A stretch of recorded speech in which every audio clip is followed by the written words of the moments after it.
Okay, are you guys excited? Because I'm excited. Today is my very first full video all about books. So if you're not interested in my book videos, please feel free to check out another video. For instance, our Thrift with me or Browse with me or things you can do while visiting Hawaii. But without further ado, let's dive into my book talk. Book talk with Brittany. Okay. Started off the month of January by reading a series called Legendborn, and the second book in the series is called Bloodmarked, and it's written by Tracy Deonn, so it's a young adult fantasy. I did want to tell you guys, so there's two kind of main differences when it comes to fantasy. There's high fantasy and there's low fantasy. So high fantasy would be a completely different world, completely different creatures. Like, everything about it is not like the world that we live in today. For instance, a movie that would be high fantasy could be Lord of the Rings. Nothing in that movie, in the storyline, follows what's real today. Versus low fantasy could be Harry Potter, because it's real world. Like, Harry Potter's a real boy who lives in the world with like humans, and then he goes to his school, so it's kind of like removed from the human world. So that would be a good example of like high fantasy, low fantasy. So this particular book is low fantasy. So the girl main character goes to a university. I believe she lives in like Mississippi or Arkansas or somewhere like that, like in a southern state. And she is just kind of navigating life. She loses her mother tragically, and she's figuring out what her life is about, and she finds out she has these powers, and she's trying to learn how to use them. She goes to a predominantly white university, and she is a Black young lady, and so she's learning how to, you know, move through life with all this new stuff, and at the school that she's at. Again, I loved Legendborn. Loved everything about it. I loved the story. I loved the characters. However, Bloodmarked, I liked it, but I wasn't super like in love with it. There were things that I thought like didn't necessarily have to be in the book, but I super enjoyed it. But again, there were just some things that I personally, just didn't really enjoy, but I liked the series and I would recommend it. Like, it's a good series to read, and I heard that they're coming out with a third one, which is exciting because it was a good series. Moving on to the next book. This book was called Saving Noah by Lucinda Berry. This is my first Lucinda Berry book. She was highly recommended, and so I thought, give it a go with this one. I use an app called Hoopla, and I use an app called Libby, which I'll make a separate video for, explaining how to use it, why to use it, whatever. I use this app to get all of my free books, audiobooks and ebooks. That's how I read all of them, and it's just kind of linked with your local library. Again, I'll make another video for you so you can learn all about how to use Hoopla and Libby, because I think everybody should have it. But I like to go into books completely blind. So for the month of January, that's what I did.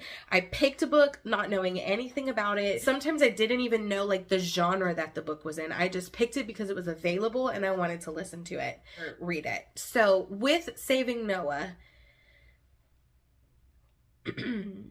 I felt all types of things. I was angry, I was upset, I was frustrated, I was hurt, I was disgusted, I was ready to fight somebody. Like, so many different emotions passed through me while reading this book. It follows a young man and his decision to do something awful. And then it's like also kind of told from the mother's perspective as being a mother of a son who did something awful. Like, she chooses to like love her son through the mess and like help him. And so she like she just helps him. And it's really sad, like what happens to their family and what happens to the people that he did the stuff to. It's just, I've heard people say like, make sure you check your trigger warnings. And I don't know that there were trigger warnings on this. And I think, I'm sure there were. I just didn't even know to check them. But I would recommend checking them on this book. Because it's some heavy, deep stuff. And I listened to the book because then I just wanted to know like, what happens? Like, what happens? What happens to him? So I finished the book but I didn't enjoy it. Personally. I think it was a good book though.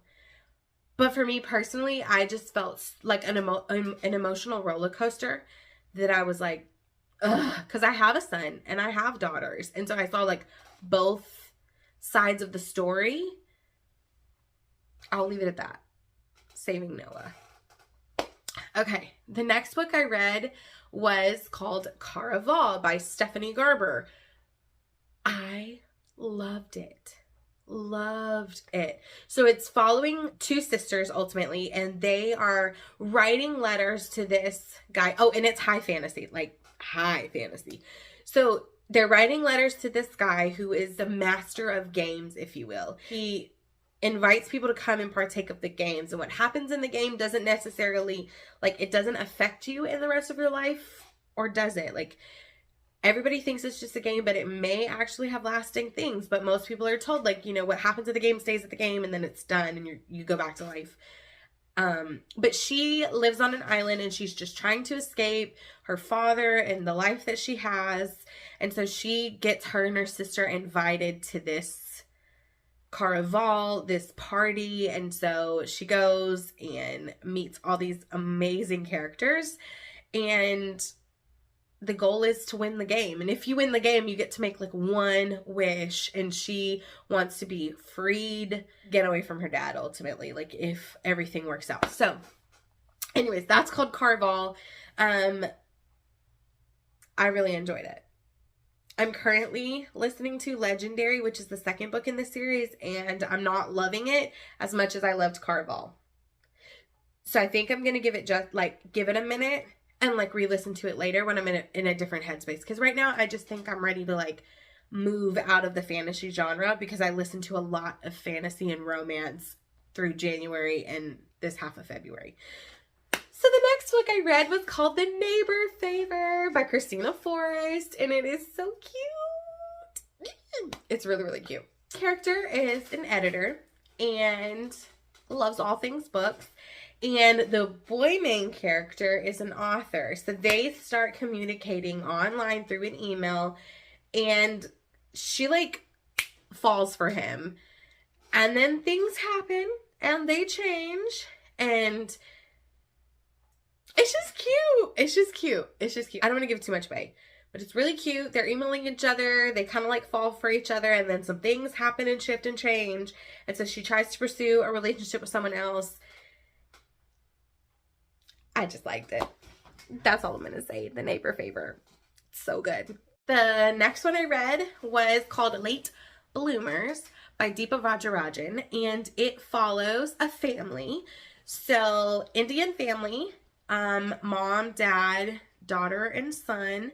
The mom and dad end up splitting after having an arranged marriage, and they are just trying to experience life and find love again. And so they break apart, and they're navigating life. Can you imagine being in your 50s and the only person you've ever, like, you were literally like predestined to be together? Not predestined, what is it? Arranged.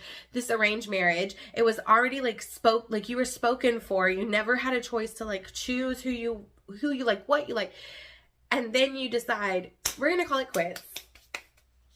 And now we're just going to go out and find our own thing and our own people and like what makes us happy, and having to navigate life. Like, I think about it sometimes too, and I'm so thankful I'm not like in the dating world now, because it would be exhausting. Social media and all that. I just couldn't.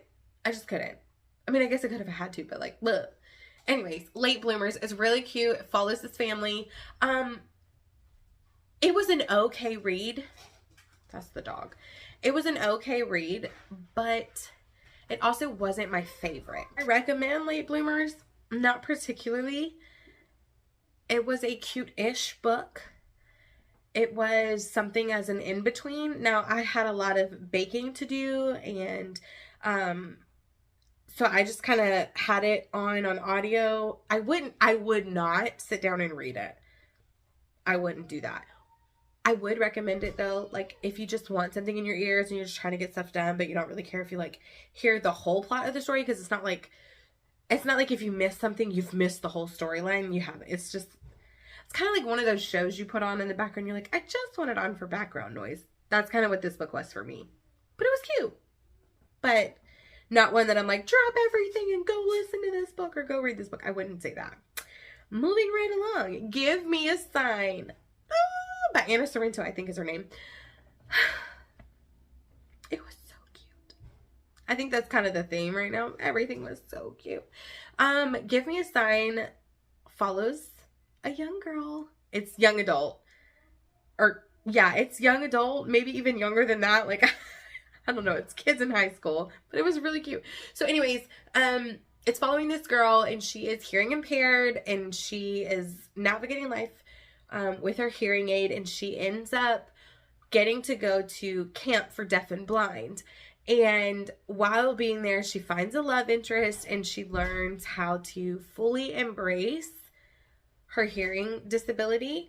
And it was just really good. And I felt like it brought light for me to see things in a different way. Not having a ton of people in my life that have dealt with hearing aids or like hearing loss. This book kind of opened my eyes and helped me realize like, wow, like there are things that I could do to be a better person, human, and communicating with them. But there was one lady growing up that owned a convenience store close to her house, and she I don't know if she was totally deaf or partially deaf, but like she would always sign to her children, and I knew her children pretty well, so she would always sign to them.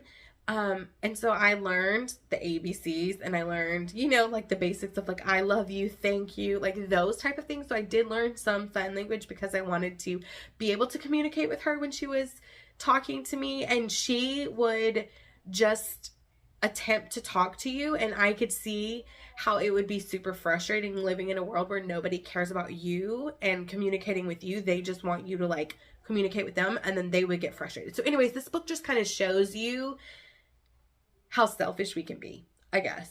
But it was really good. Give Me a Sign. There is absolutely no spice, 0 spice in the book, and I loved that. I loved it. And also I think Late Bloomers, I don't remember any spice in that one either, but the others, they got some spice. Okay, next up, this was all part of the Valentine's Day theme that I was moving into because I was ready. Like, Valentine's Day is probably my favorite day of the whole year, and I love it. And so I love all things love. And so I was listening to all romance. That's why I'm like, I gotta change it up. I'm done with the romance for now. So this book was called Mr. Wrong Number by Lynn Painter, and this was my very first Lynn Painter book, and maybe my last. Maybe. It just wasn't my speed. The main character in this book gets a random text message from somebody, and she starts communicating with him and names him Mr. Wrong Number, and they become really good friends. And there's like this fun like little flirty thing of like, I don't know him, he doesn't know me, we'll never meet each other in real life, so we can just be free and have this relationship and have this fun. And then she like meets someone, and she has to make the decision of, should I stop like texting Mr. Wrong Number now because I got this guy in my life, or can I just keep this going? Anyways, it did make me giggle. It made me blush. But I don't know that I would read another Lynn Painter book. Like, I will. I'm gonna give it another chance, but I just realized that particular book isn't quite my speed or my preference. But it was cute. You may love it. The last book I listened to was Honey and Spice by Bolu Babalola. You guys. It was so good. I think I might say it was probably my favorite book of January. It was kind of like a toss-up between that and Carval because I loved Carval.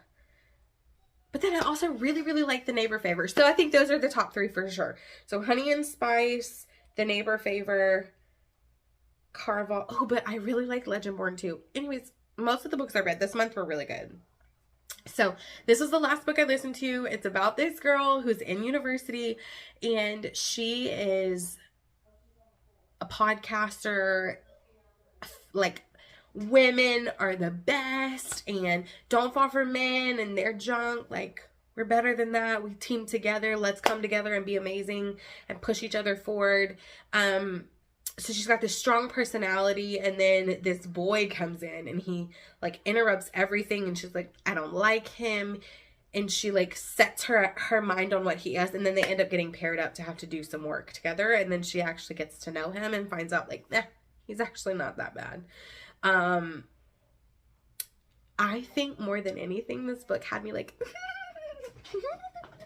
like giggling like a little schoolgirl, like making me wish I was dating my husband all over again. It was just cute. It was so cute. Again, that's the theme for this video. So cute. But that was Honey and Spice. Okay, so that is my January wrap up. You are welcome. If you want to know anything about any of these books that I didn't answer, feel free to leave them down in the comments below. If there's a book that you're like, I think you need to read this book, tell me down below. If there's a book that you're like, I want you to review this book, let me know that too.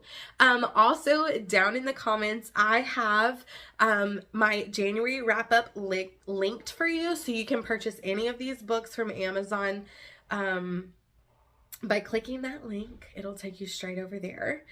And then I also put my Amazon book wish list on there, so you guys can see like what things I'm interested in and what books I'm looking forward to reading in the future. It is a list of all types of books, so feel free to like look through those as well, because that's kind of like a way that you can see, maybe even engage like what are some of the things that you want to read or branch out. And if there's like a category, like all this is brand new for me, right? So if there's a category that if you want me to review, let me know, because I'm literally so excited about kind of starting this Brittany's Book Talks. Book Talk with Brittany. I don't know what we're going to call it. I think I'm feeling Book Talk with Brittany. Book Talk with Brittany. And then if you want more content on books, you can also follow my TikTok.